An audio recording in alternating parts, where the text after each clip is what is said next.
Welcome, everyone. My name is Beth Cobette, and I am delighted to moderate day 29 of NCTM's 100 Days. To maximize your participation in Kim's presentation, please grab some paper, markers, colored pencils, and a regular pencil or whatever you have around you, and let's get ready. We want to welcome you. There is a chat box where you can comment, chat with other participants, ask questions, chat to each other. But make sure, because when you first open it, it says all panelists, and you want to make sure everyone can see you. So you want to select all panelists and attendees so that everyone can read your chats. There's also Q&A, and that should be at the top of your screen with a little comment bubble. You can use that to send questions to the presenter and or moderator, myself, and I'll be looking at those for Kim and give her a little heads up when we get some questions. And then you can also raise your hand if you want to participate, but wait for Kim to let us know when she's ready to do that. A recording will be available tomorrow, late tomorrow, or the next day, and a link to a certificate will be sent to everyone who is attending. And you'll get that at about the same time as the session starts tomorrow.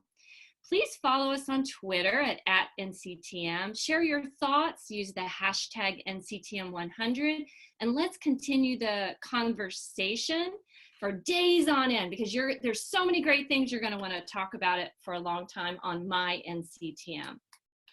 It is my absolute pleasure to introduce Dr. Kim Rimbey. She is Arizona born and bred. She's still living and working in the Phoenix area.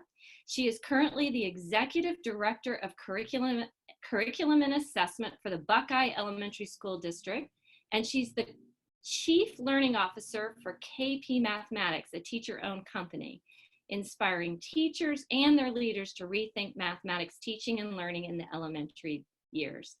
You are in for such a huge treat, and we know this because there are a lot of people here to attend and who registered for this.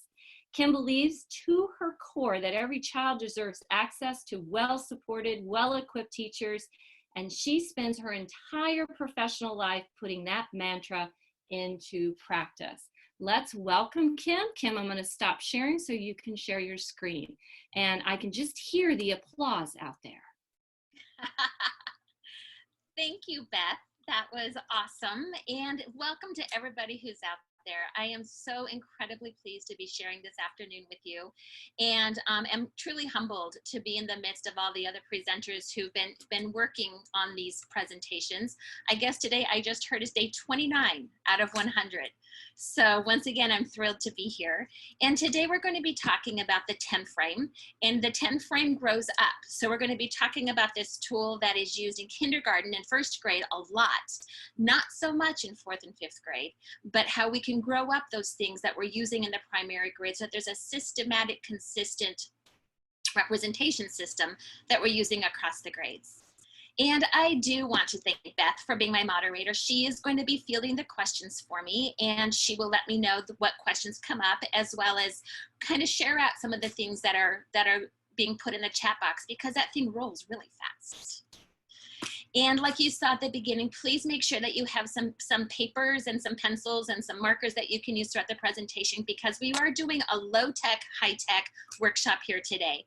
I'm actually going to be viewing your work as you're doing it, as you hold up to the screen, taking screenshots of what you do, so that if you were my students, I would be able to evaluate your work afterwards. And I also just want to make note that what we're talking about today is representing whole numbers and decimals. And so the work that we're going to do today is primarily decontextualized. We're really going to be looking at problem solving with numbers and operations. If you've been to my presentations before, you know that I always like to start with context and then decontextualize and recontextualize. But given our time frame, I chose to just stick with the problem solving with numbers themselves today. So just wanted to frame that for you so you know where we're heading. And do you guys remember this kid? This kid was all over the internet about 10 years ago. We just loved his spunk and his excitement and his enthusiasm. I saw his picture in memes, on posters, in offices.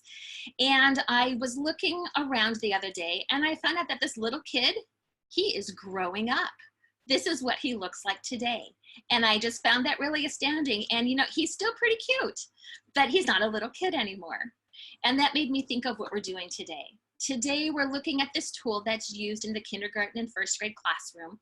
And we're going to talk about how do we grow it up into something that can be used with an infinite number of numbers, whether very, very large or very, very small. So that sets the frame for what we're doing today. My goal for you is that by the end of our time together, that you would see some patterns that evolve in our number system that can be generalized into representations for very small numbers as well as very large numbers. And I really like what Laping Ma talked about 20 years ago in her work, where she talked about a profound understanding of fundamental mathematics. And what we're talking about today is very fundamental. It's the basis of our number system. And for us as adults, sometimes it seems so simple, and yet there is such profundity in these concepts, and we want to make sure that our kids grasp that. So a conjecture that I have, and that you'll hear me say over and over again, is that what happens in the ones place happens in every place. The magnitude changes, but the behavior is very similar from one place to the next. And then my performance goal for you is that during this session, you will find at least one idea that you can take back to your classroom and use with students. Now, for some of us, that might not be till next semester, but I'm thinking that, I know in my district, we still have 3 days of school left. So my teachers, you can find something to do with your kids tomorrow. For some of you, you might have a week or two left. So I just hope that you'll find one thing that you can take back and use with your kids at your very earliest opportunity. And coming back to the 10 frames, just want to make sure that for those of you who are less familiar with them, they are typically used in the early grades, and they provide a structure for visualizing 5 and 10 as benchmark numbers. They help kids see when it's time to regroup, and they also support base 10 thinking. So I'd like to take a moment now and have you go to your chat box and just write in the chat box, what do you know about 10 frames that you could share out with the rest of us? And Beth, if you would just read out a few of the responses, that would be great. Sure. Let's see. Subitizing. Oh boy, it's going fast, Kim. Subitizing and visual models helps with number sense. Doubles, so it looks like some basic facts kinds of things. Pictorial, visualization, decomposing, versatile, number bonds. How's that sound? Multiplication. Yeah, I don't hear multiplication very often. Structure, part whole, manipulatives, patterns, math talks. There we go. Ratio. Nice. Area model. How about that? I'm loving it. Fluency. Rec and rec. Ratio and proportion. Nice. So there's so much versatility in this structure that we call the 10 frame. And I just want to remind you that 10 frames have been around for decades. There's nothing new about the 10 frame. What we're going to do today is just talk about how we can utilize this tool as we move up in the grades and as concepts get more and more complex. So just a little background for those of you who might be a little newer to the 10 frame idea. Typically, the 10 frame is on a piece of paper and students just place counters on it. They might have teddy bear counters or dinosaur counters or just round discs that they place into the frames of the 10 frame. And then what I'm going to be using today is, by no means do you need to have what I have to be able to do these activities, but we're going to be using this 10 frame here that's on a plastic platform. And these little tiles just click right onto it. So know that you can use any manipulative to help with what we're going to talk about. I just wanted to model this because there's something super important going on with the number system that a lot of our students struggle with. I found that when I was coaching that my third graders often didn't get this nesting idea that I'm about to share with you. So first off, with the 10 frames, today I'm going to use this 10 frame where we're going to fill the top and the bottom from left to right. Now you can use 10 frames in any way, but this is how we're going to use them today so we can see a consistent pattern from one place to the next. So with young children, they would simply work within 10 and use the 10 frame to understand a variety of concepts that were listed that Beth just called out. So kids could count onto the 10 frame 1, 2, 3, 4, 5, 6, 7, 8, 9, 10. And then once it's full and the kids have explored number combinations and composing and decomposing, all kinds of ideas within 10, then what we want to do is to be able to take a cover and group those 10 ones into one group of 10. Still 10 ones, but it's one group of 10. So here's a bigger model of it. On the left, you can see how there's like a sandwich where you have those ones inside. You can still see that there's 10 ones underneath, but it's one group of 10. And that's the idea that I found that my third, fourth, and fifth graders were really struggling with when we were working on multi-digit operations. Is, for example, we would be working on subtraction with regrouping, and they weren't successful, but we were able to trace it back to they weren't successful because they didn't understand that when we would group and ungroup, the total amount stayed the same. And so they needed to understand this nesting principle. So then we also want to be able to nest up to the next place. So here we can count by tens. 10, 20, 30, 40, 50, 60, 70, 80, 90, 100. And then we want to be able to take those 100, cover them up with one big tile that gives one group of 100. So here we have one group of 100, still 100 ones, but one group of 100. And here you can see Barrett with his group of 100. He looks underneath and he can see there's 100 ones inside there, but it's still one group of 100. And then finally, students can count by hundreds to get to 1,000. And once they get there, they cover that up to have one group of 1,000. It's still 1,000 ones or 100 tens or 10 100s, but it's also one group of 1,000. So being able to have that concurrent understanding, Constance Camille talks about concurrent understanding, that something can be two things at the same time or three things at the same time. So this idea really helps kids understand the place value system. For example, here's the counting view on the left. And when you just see these scattered tiles, you can't tell exactly how many are there. However, when we go through the process of grouping them with whatever manipulative we're using, you can see that once they're grouped into tens and ones, we have 34. It was 34 to begin with, but once they're grouped, then we have a better feel for how much is in there. Here you can also see that we have the number 75 represented on this 3 placemat. And you can see there's a 10 frame in each of those places. What we want the students to think about is how many 10s are there in 75? Well, you can see that there's 7 10s. How many ones are there in 75? Most kids would say 5. I see 5 extra ones. But actually that's what it is just extra ones. If we flipped all of those yellow tiles over, we'd see that there's 75 ones nested within this number. So it's 7 10s and some extra ones, but there's still 75 ones in there. And the same would hold for this larger number. Here we have 548. When we ask the students how many 10s are in this number, most students will say 4 because that's what they can see. And they're not thinking about those 10s that are nested inside the hundreds. There's actually 54 10s in this number. Or if we ask how many ones, it's not just the extra ones, not just the 8 extra ones we see in there. There's 548 ones inside this whole number. Those are the ideas that we want our kids to really get a grasp of. And in kindergarten, first, second grade, we are working on those. And like I said, I find that my third, fourth, and fifth graders are still struggling with this nesting idea. So this is what John Vanderwall talks about when he talks about groupable manipulatives versus pre-grouped manipulatives. So what I just shared with you is one version of groupable. There's a few different ones out there.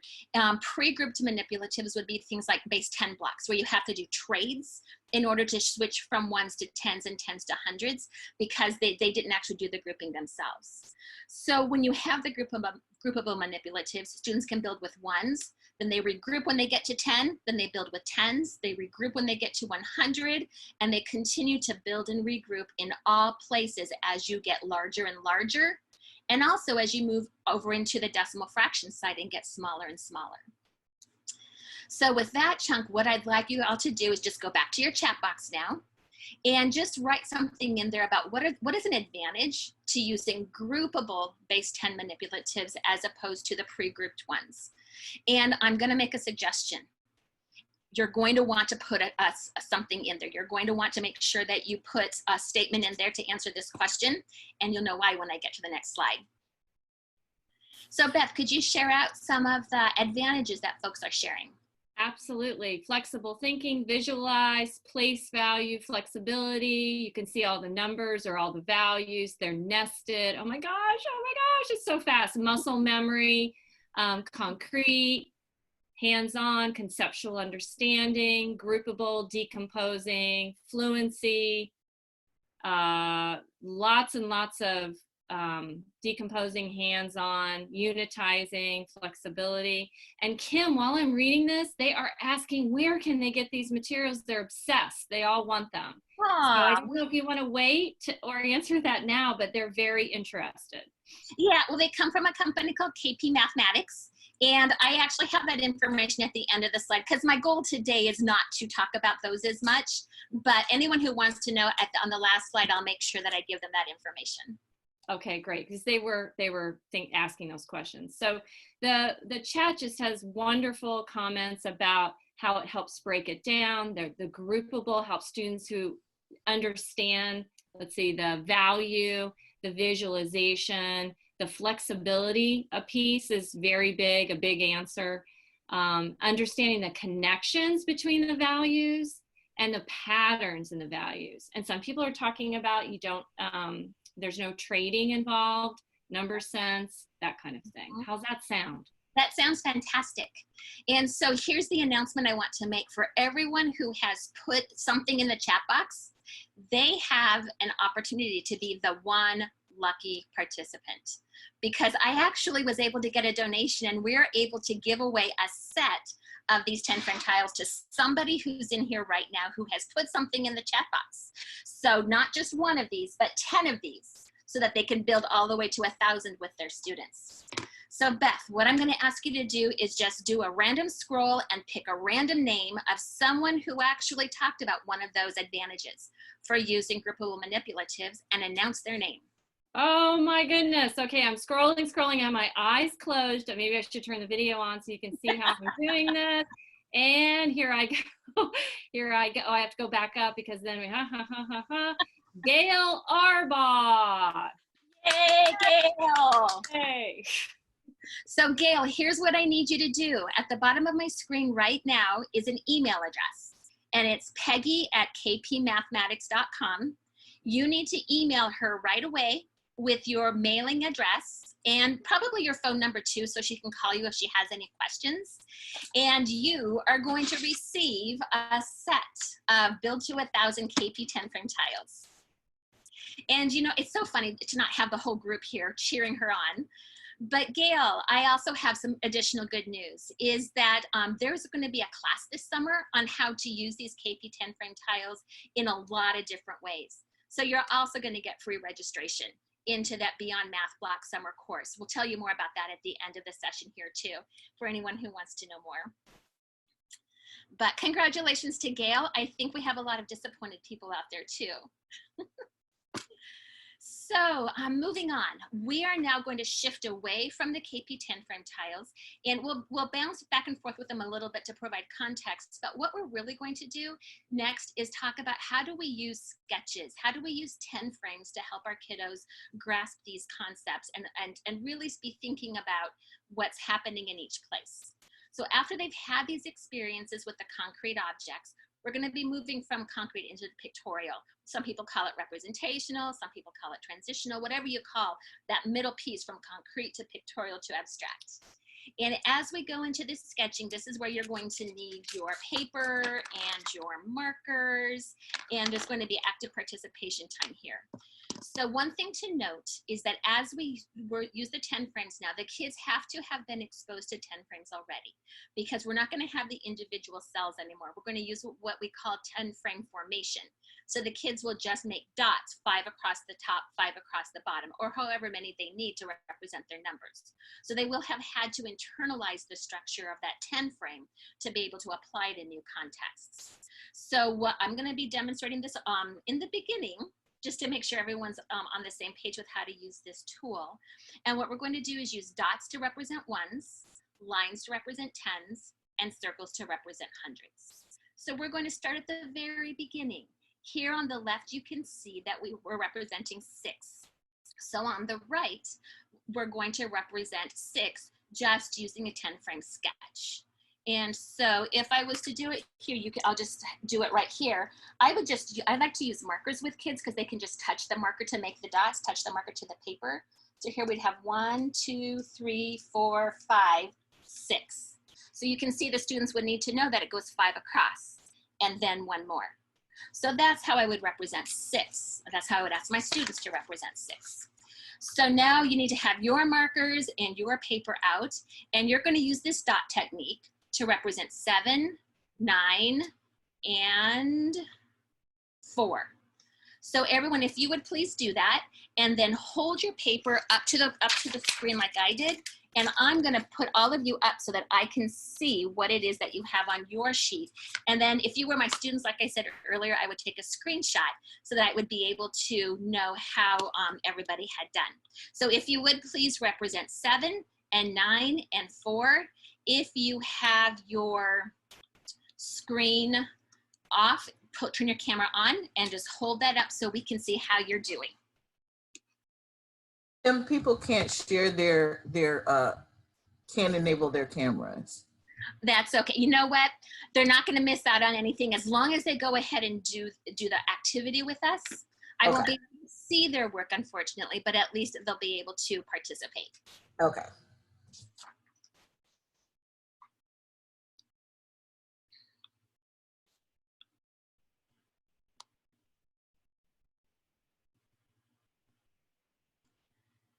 And I'm seeing some really good work out there. Nicely done, my friends.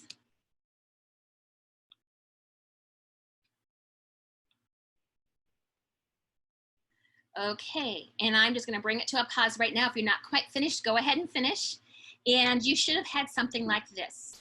Here would be 7 and 9 and 4. So hopefully as you were sketching yours out, and here you can see that these look more like crayons, so I had to actually color the dots. With markers, the kids can just press them the way that I was demonstrating before. So that would be representing the smaller numbers. So let's move into representing 2-digit numbers. If we're representing 2-digit numbers, then what we want to be able to do is have 2 cells to be able to see 74. So here you can see I have space for 2 10 frames. And so what I would do is, like I mentioned before, we're going to use lines for the 10s and dots for the 1s. So here I'd have 1, 2, 3, 4, 5, 6, 7, or 10, 20, 30, 40, 50, 60, 70. 1, 2, 3, 4. So here I've represented 74 on that page. And here I have it in your notes so that you'll have this when you go back to look at the PowerPoint to remind yourself as you rehearse this to prepare for your students. So now you try it. Get your scratch paper out again, and on your paper, I'd like you to sketch 96. So sketch 96 with 10s and 1s, and then hold your paper up to the screen so I can take a peek at how you did. Kim, I told them several of them are concerned because they're trying to get their cameras to work. And I said we were imagining what they were doing. So, you know what?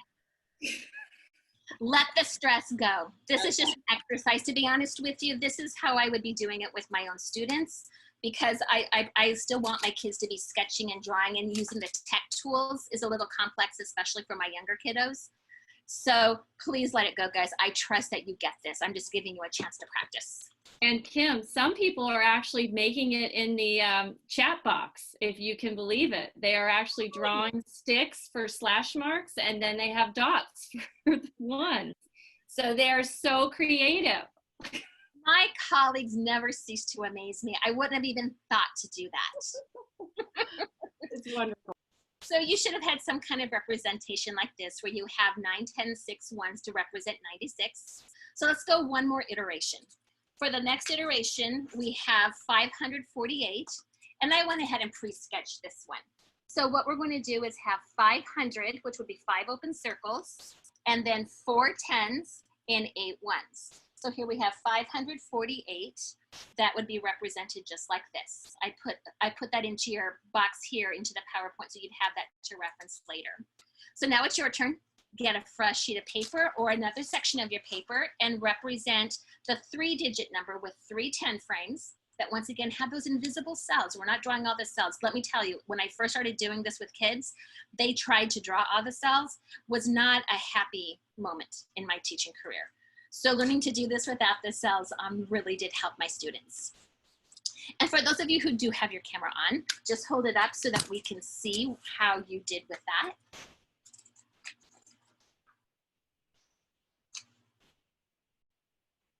Kim, they're also putting that in the chat window. So they are putting their little, I don't think anyone can use their camera. So I think they're coming up with all kinds of creative ways to do that. Well, I love that they're doing that. And look at that. We have amazing people in this room.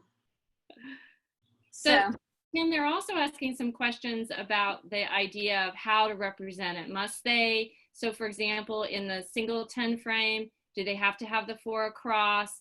Are there ways that you suggest that they do record them within the 10 frame and in the sketches? So that's a repeating question, so I thought I'd ask you. Okay, so I'm not sure I totally get the question. Let me see if I can answer it and tell me if I hit it or not. I like to have my kids go 5 across the top and 5 across the bottom for as much as they need to be able to fill it in, so that they're going to have this consistency from one place to the next, from one period to the next. So the way that I'm demonstrating it is the way I do it with students. However, like I said at the beginning, I think that it's really important that everyone feel the freedom to make this their own. And so if they find a better way to do this for their explanations and their students, no harm, no foul. That's a great idea. Did I hit the question, Beth? Yes, that's perfect. There are a lot of questions about that. Thank you for clarifying. Yeah, you bet. I know that's some confusion just because there are so many ways to use a 10 frame. And that's just how I choose to use it, so that we have that visual memory. 7 is always 5 and 2 more. 4 is always 1 less than 5. So it's really a way to lean into using 5 and 10 as benchmarks. But by no means is it the only way. The one thing I would say is in that 10s place where you're using the lines, I would not going tallies. I would not go 1, 2, 3, 4, 5. Just because I want them to be thinking 10 frame, not just that going across the 4 with the 5 kind of takes away from the idea of the 10 frame formation. That's super helpful. Thank you. So now this next one, although we can't see your cameras, I would like to have you experiment with how are we going to represent numbers beyond 1,000. So we just did 1, 2, and 3-digit numbers, but what is it going to look like if we have a 6-digit number or a 9-digit number? So I'm going to give you a minute to just play with that idea. You need your marker, you need your paper, and just start out with 408,557. Based on what we just learned about sketching with 1, 2, and 3-digit numbers, take a shot at it. How do you think you might use this tool to represent a much larger number like 408,557?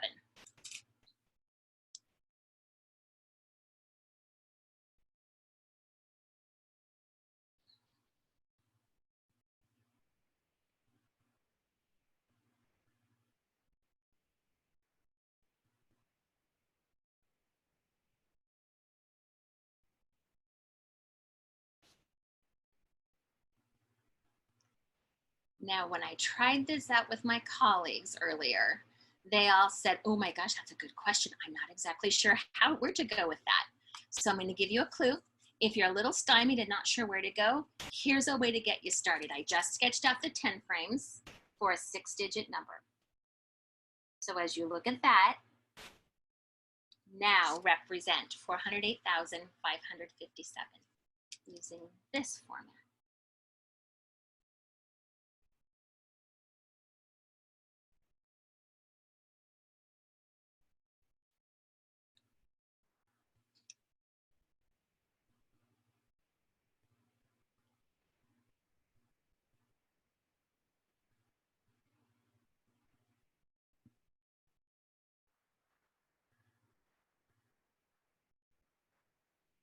And as you're finishing that up, I'm going to share with you the sketch that I pre-drew. So here you can see I have 408,557. So I used the hundreds, the circles, then the lines and the dots, the circles and the lines and the dots. So what you can see is each period has its own 3-digit number in it. The thousands period has ones, tens, and hundreds. The units period has ones, tens, and hundreds. And then you have the comma that separates them. So we're kind of starting to get into the symbolic idea, right? Pictorial abstract, or pictorial, concrete pictorial abstract. So this right here is going to be the dividing piece, and we use that comma to name the thousands period. So Kim, could you slide your picture way up to the screen so they can see it just for 1 minute, and then what if I do this? Does that help? Oh, fabulous. There they go. Oh, they're happy now. Okay, awesome. We like happy participants. Yes. That's great. So here you can see we have the thousands period and the units period, each having the similar pattern with the comma that sets them apart. So we got the magnitude. Remember I said at the beginning, what happens in the ones place happens in every place. The behavior is very similar, but it's the magnitude that changes with each place and with each period. So after trying that one out, I would invite you to now try this 9-digit number. 635,092,843.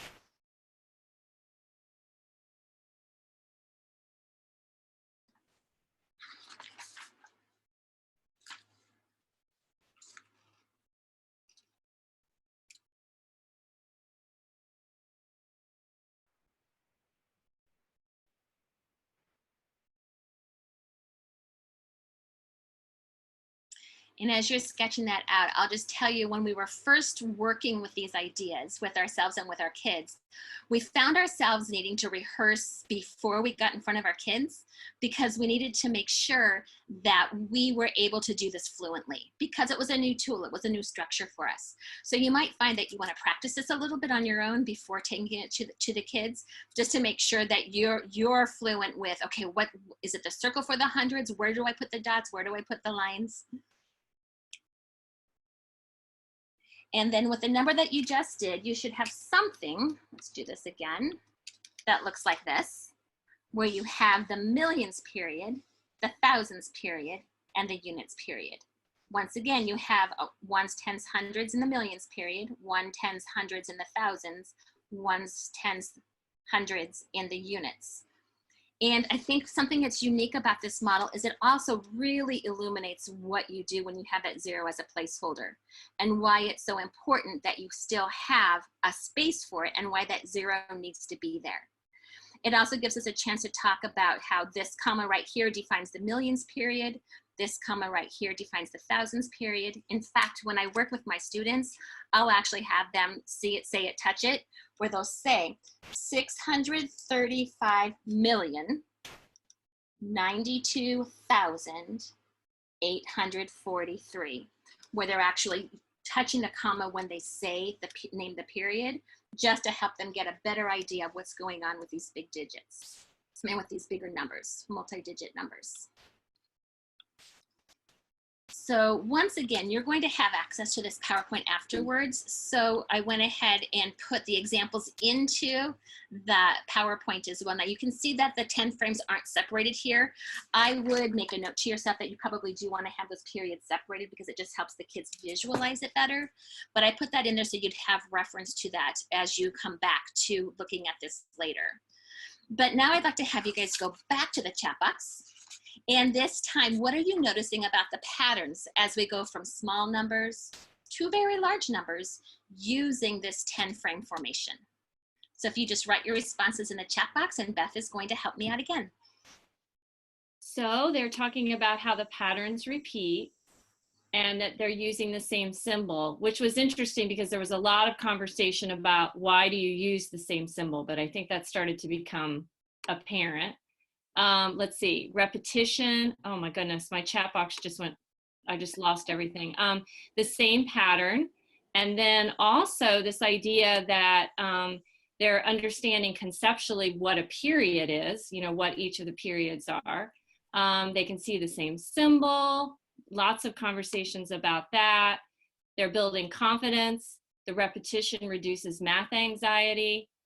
Lots of great conversations about that. Contextualizes it. The consistency is the same for large and small numbers, which is interesting because several people have asked questions about base 10 blocks and other base 10 materials and how that fits into this.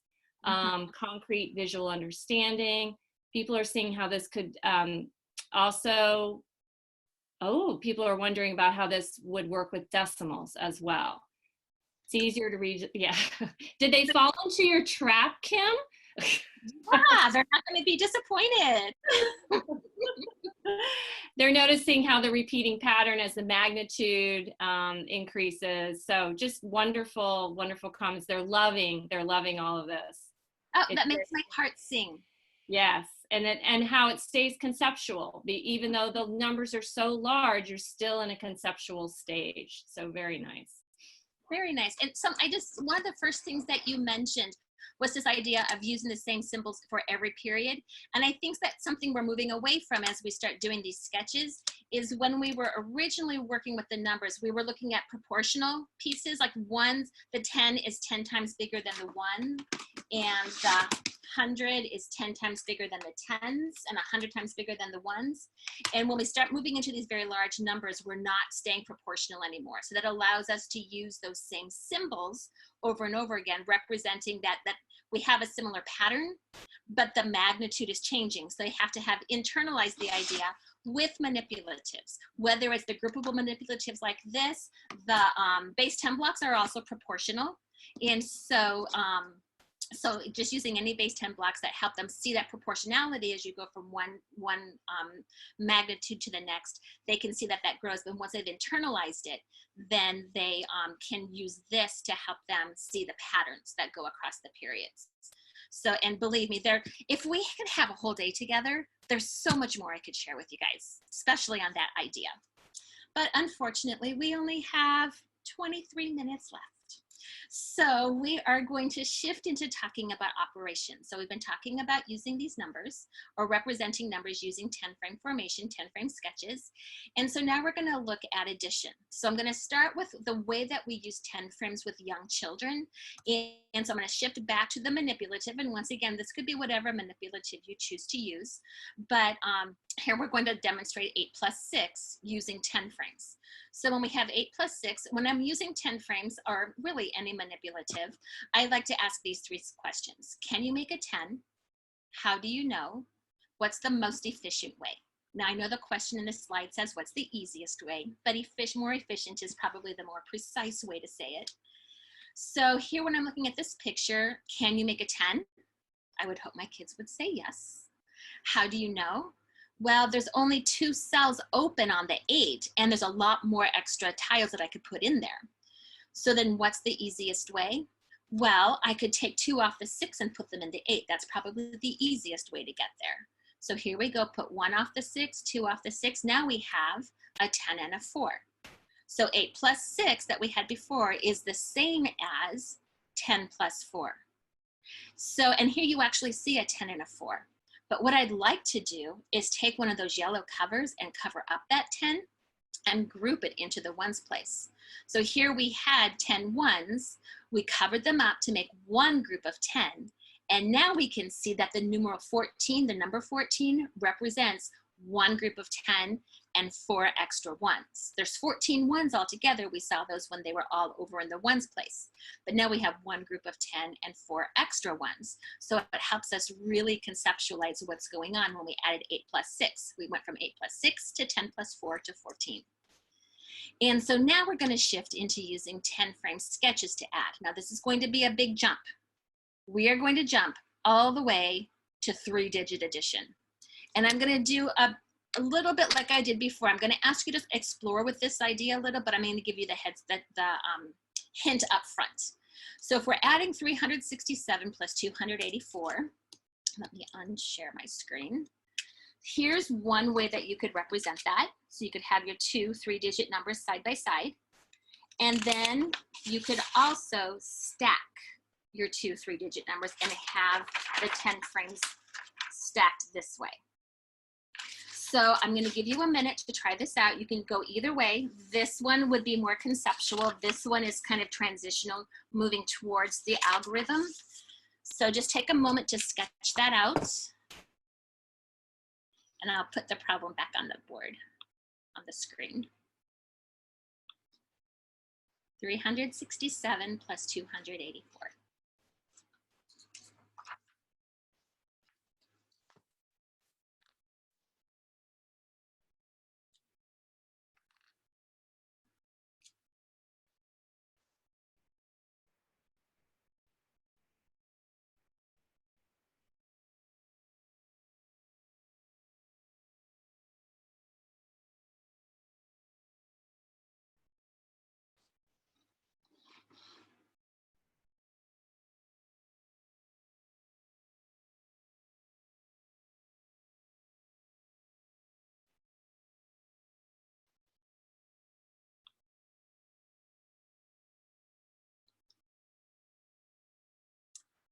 Okay, so I'm actually going to go ahead and do the stacked version. Either one of those was fine. But the way that I would represent this with kids, and I would probably give them that open-ended, I did the I do, we do, you do thing when I was teaching you how to use the tool. But now that we're applying it, I really want my students to be exploring, how do I use this tool to show my thinking? So I probably would not have done an I do, we do, you do model for this up front. I would have done with my students exactly what I just did with you. So here we're going to show 367 plus 284. So when you're using, oh, I forgot to stop sharing. There we go. So when I'm doing this, what I really want to be able to do is take a look at how I'm going to regroup this. So really, when you're doing this kind of arithmetic, you can go left to right or right to left. Of course, right to left is the algorithm that we use in the United States. And so I'm going to go ahead and do it that way today. By no means is that the only way to do it. That's just the model I'm going to use for now. So let's go ahead and start over here. And I would think about that question that I asked you before. Can you make a 10? How do you know? What's the most efficient way? So here in the ones place with all of these ones, I have 7 and I have 4. Can I make a 10? Yes. How do I know? I have 3 spaces here and I have enough to fill them in. So the most efficient way would be to take off 3 and put 1, 2, 3 up here. And now I can say I have 10 and 1. So I'm going to take these 10 and move them over here into the tens place. So now I can take a look in the tens place. Here I have 7 and 8. And I would ask myself, can I make a 10? How do I know? There's only 3 spaces here and I have more than 3 to move up. Or I could also go in the other direction if I wanted to. So I'm going to go ahead and take off 3 here and put 1, 2, 3 here. And that leaves me with 5.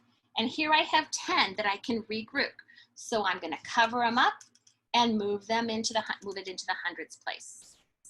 So now I have 4 and 2. That would give me 6. Can I make a 10? The answer is no. So I can leave them just as they are. So if I wanted to, I could take these 2 and put them up here, but I don't necessarily need to because there's no regrouping that's going to be involved here. So now I can see once I have everything moved around the way it needs to be, I have 651 that are left to be counted. So that's just a sample of how you can use the 10 frame formation to help kids really get the idea of what's happening in each of those places, knowing that each magnitude changes, but just like I said in the beginning, what happens in the ones place happens in every place. And so it just helps the kids start seeing that that pattern exists no matter what. So that's an example of how we can apply the 10 frame formation when we're working with addition. And because we have only 16 minutes left, which is exactly what I had planned.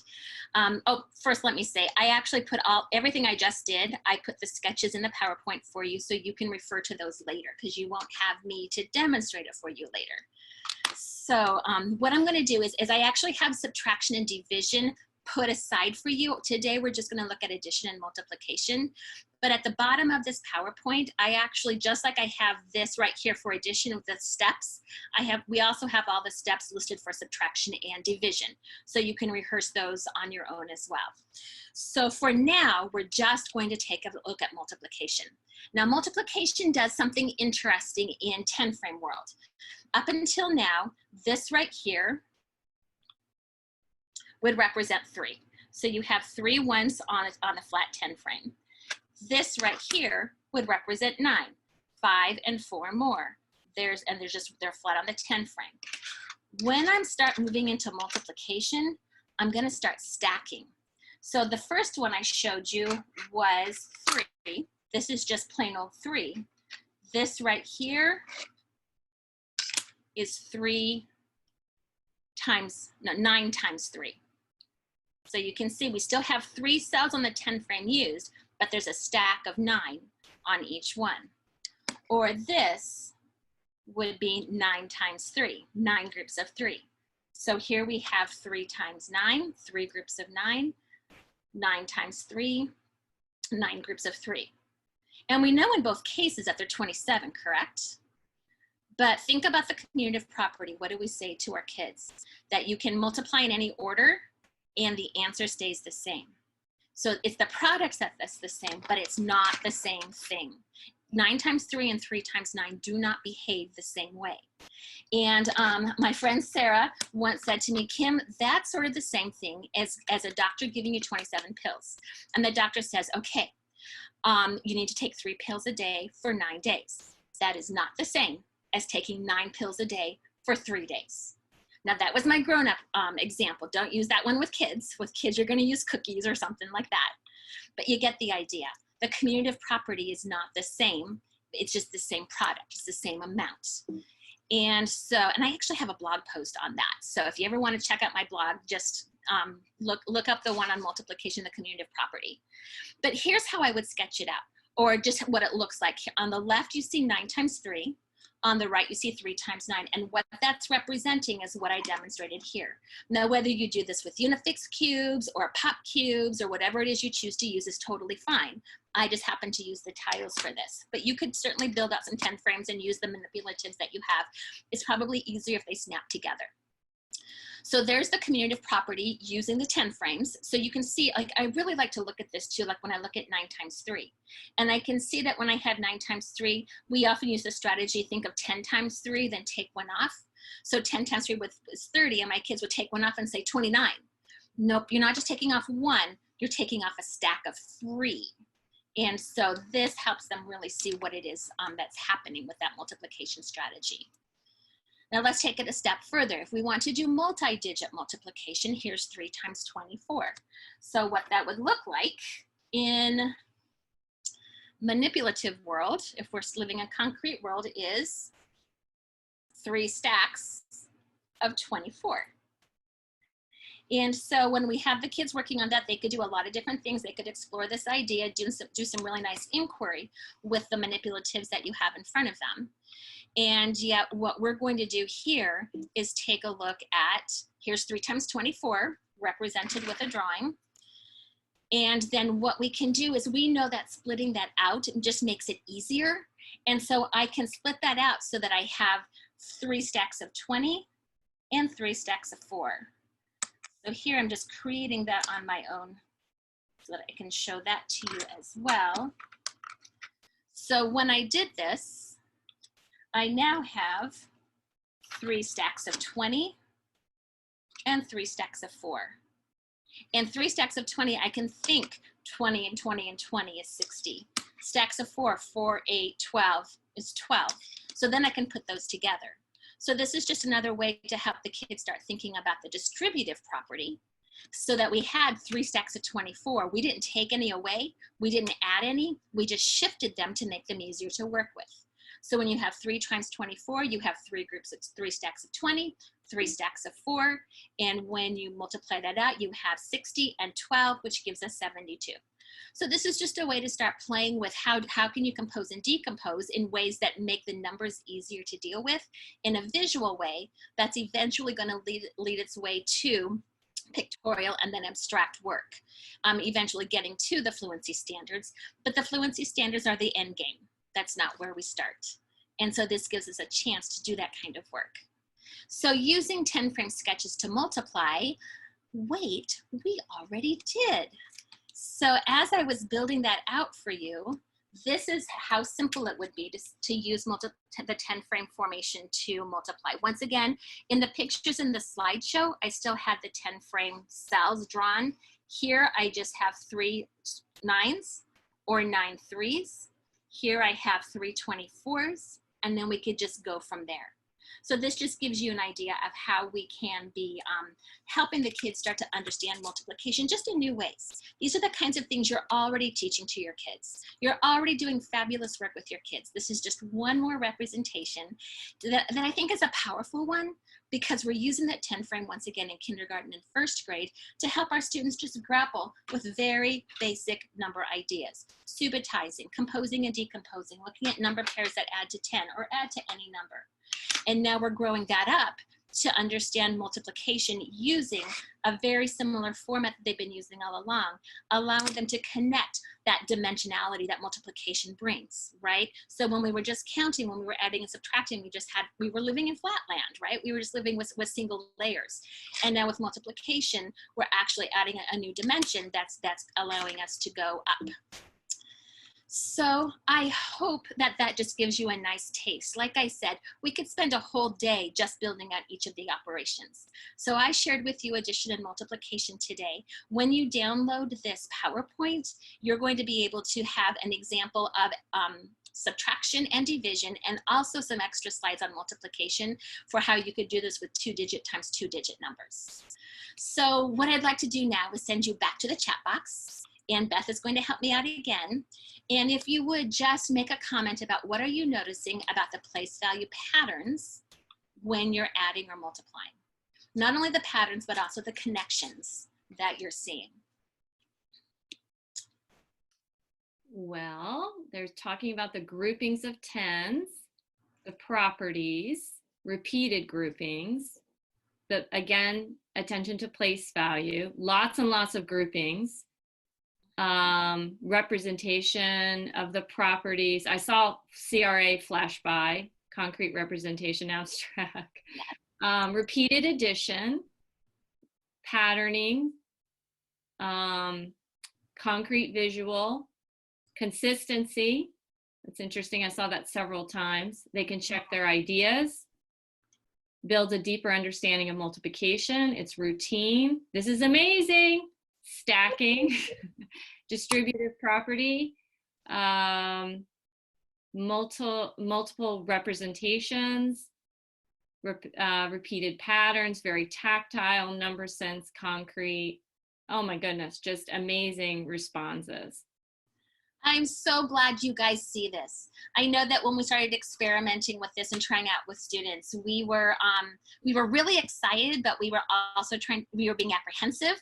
But the connections that we started seeing students make it's just been astounding. And so really wanted to bring this to you today. And I'm hoping that you have found something that you're going to be able to share with your kiddos at your soonest opportunity. But I want to look back because we had someone wondering if we might be able to do this with decimal fractions. And you saw my little excitement because you predicted where I was going with this. So we also do a lot of work with the 10 frames, even into middle school.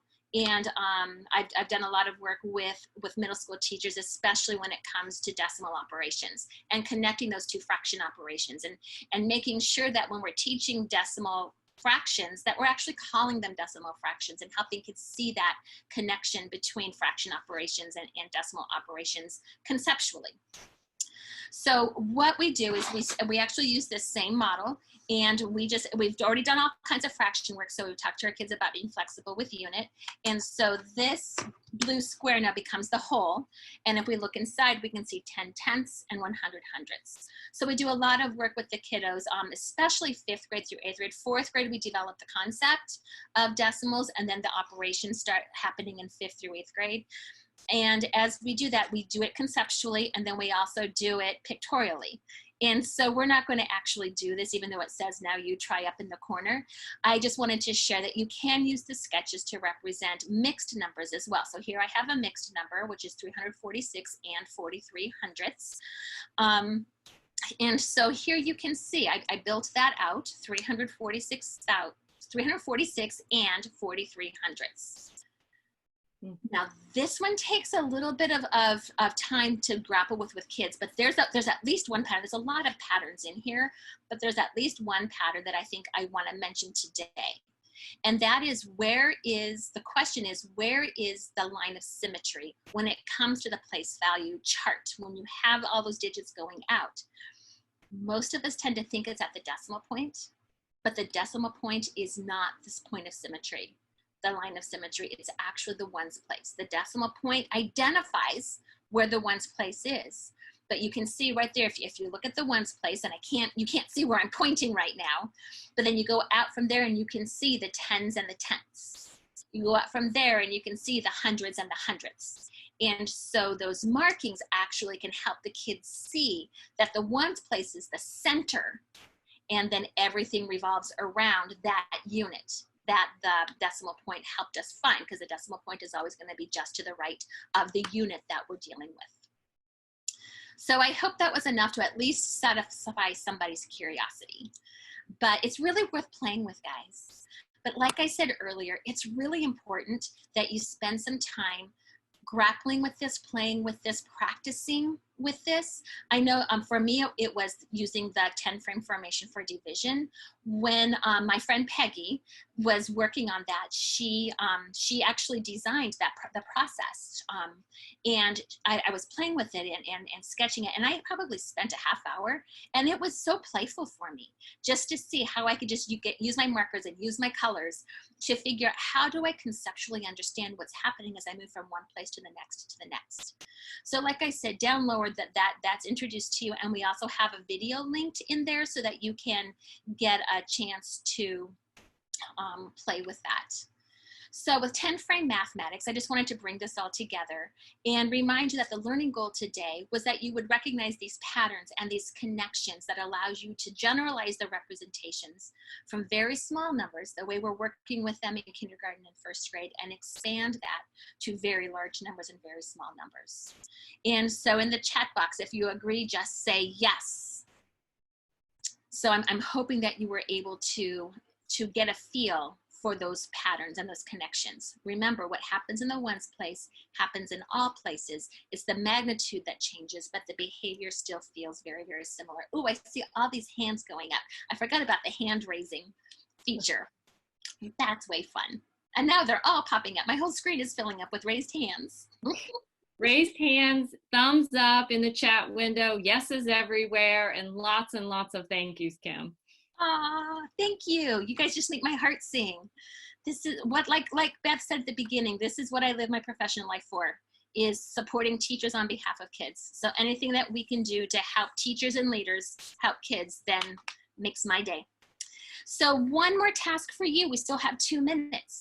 Right here, I would like you to just take a moment to tell us, did you meet this performance goal? Did you find one idea to try with your students at your earliest opportunity? So just take a moment, just put in one idea into the chat box, and Beth is going to go ahead and read a few of those out, and I will be reviewing all of that afterwards. I'm really excited to hear what it is that you guys found in here that you think that you'll try out with your kiddos.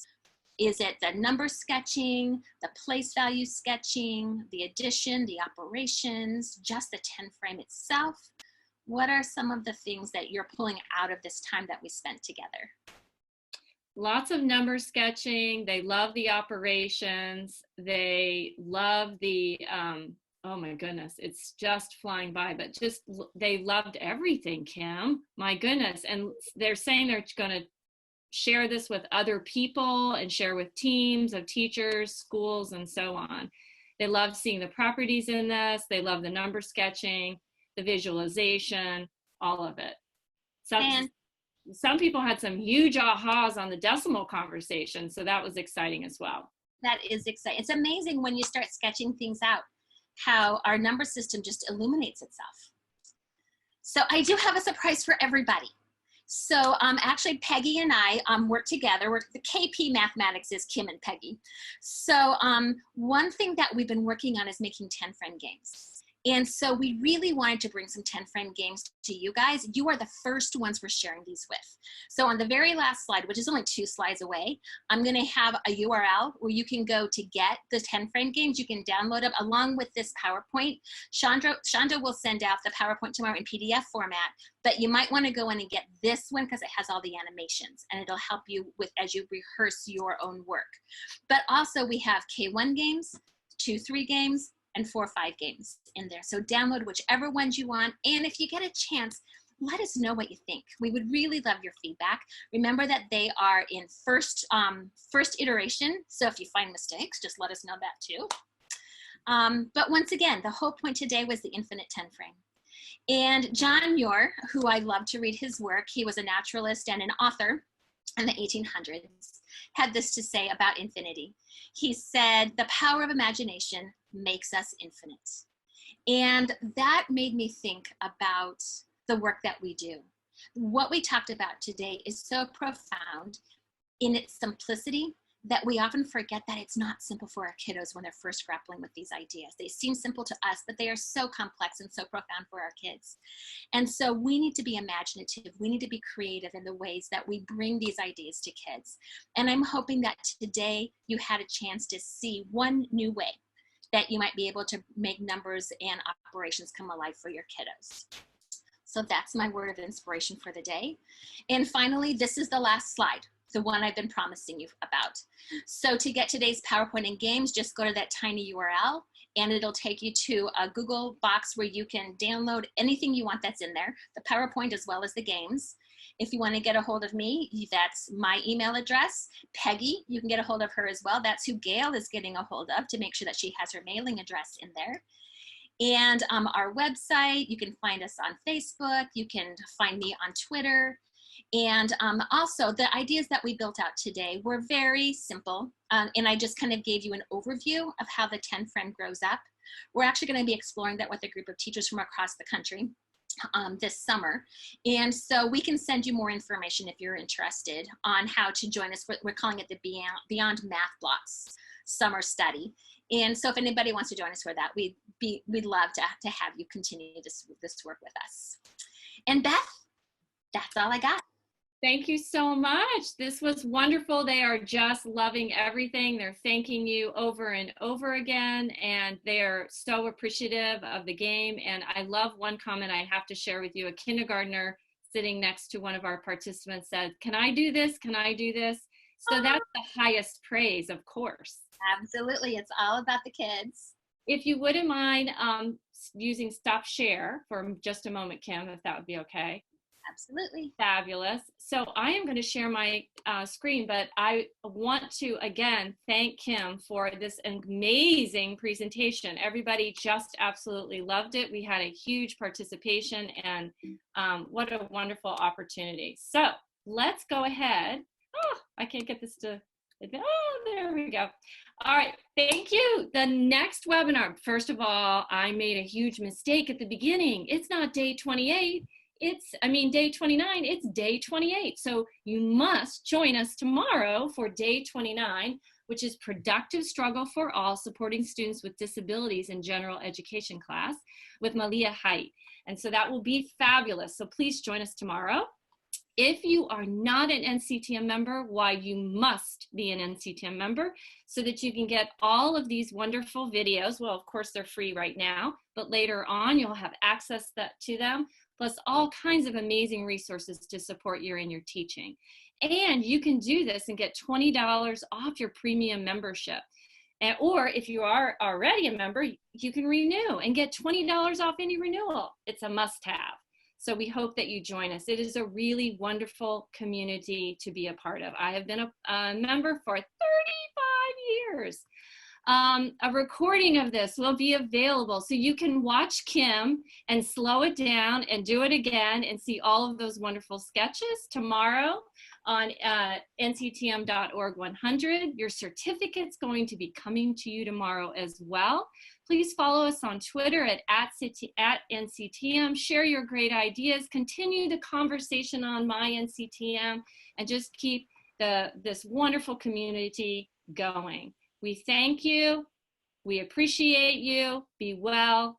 Be safe.